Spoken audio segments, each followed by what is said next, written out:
Hello, everybody. Glad to see you. I'm not in the public health tradition. You'll notice I'm going to present something that will be very quick and obscure, but I hope it'll whet your appetite and we can discuss it later. This is work done with two equal co-researchers, Ben Cheesloggy and Diane Gillespie, and we enjoy the support of the Wallace Global Fund and UNICEF.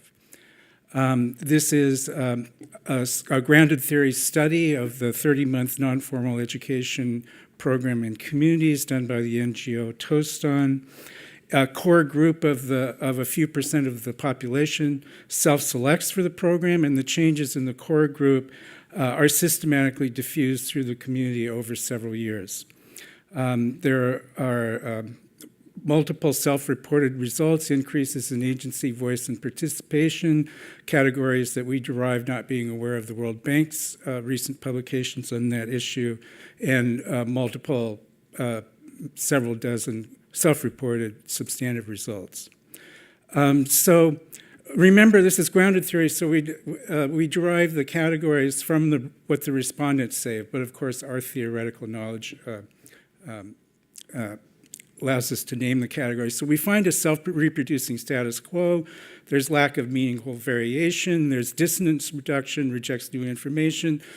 Social approval and disapproval holds norms in place that could be harmful. Norms and beliefs are automatic. They're not present in the consciousness and deliberated. The practices serve useful purposes. Aspirations are restricted. And there's a narrow public sphere. What happens? There's a variation. It's the engagement. It's the change agent, the program. There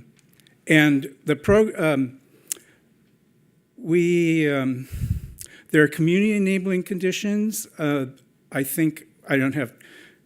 You'll see we have more to go. So I'm just going to talk about the important ones. Probably the most important one, participants want better lives for themselves and their community.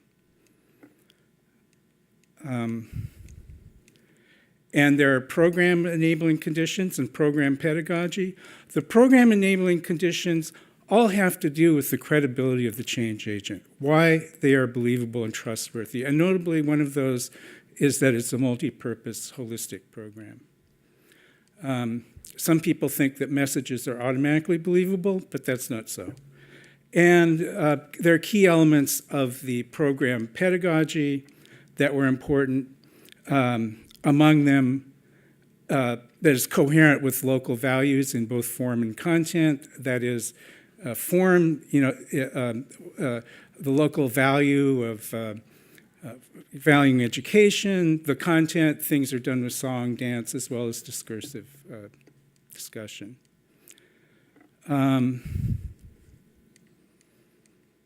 So in this class, there are a number of what we call unsettling experience. The class starts weekly, how much? A weekly cleaning the village. This is practicing collective action and modeling collective action for others. Local values are brought up into consciousness and discussed.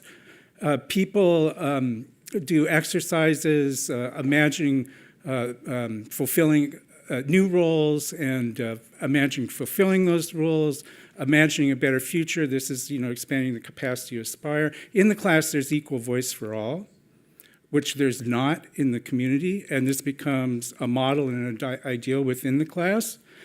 And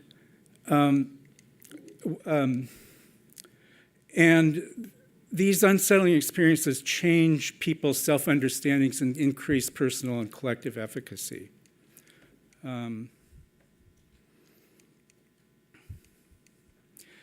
And there are 13 sessions discussing international human rights, which provides a vocabulary for discussing these changes. And a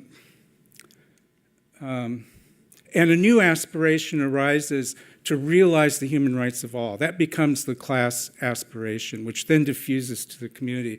And as they're doing these deliberations, they begin aligning values and practices and saying we should revise practices that no longer conform to our values. The class becomes its own reference group. They have strength and solidarity, and they're motivated to change community understandings and practices because they understand that the change is not stable if it's only among them, so they have a motive to go through the community. And they do that. They've learned how to play public roles. They enact those public roles in the community. The public sphere expands from male elders to everyone in the community, and people see positive change, see individual and collective efficacy having beneficial results, and seeing is believing. Almost. We found that being seen as effective increases people's self-efficacy, both at the individual and the village level. When the other villages came and said, wow, what did you do here? And so where does it go? Where's the destination? It leads to individual empowerment, collective empowerment, and community empowerment. Okay, thanks.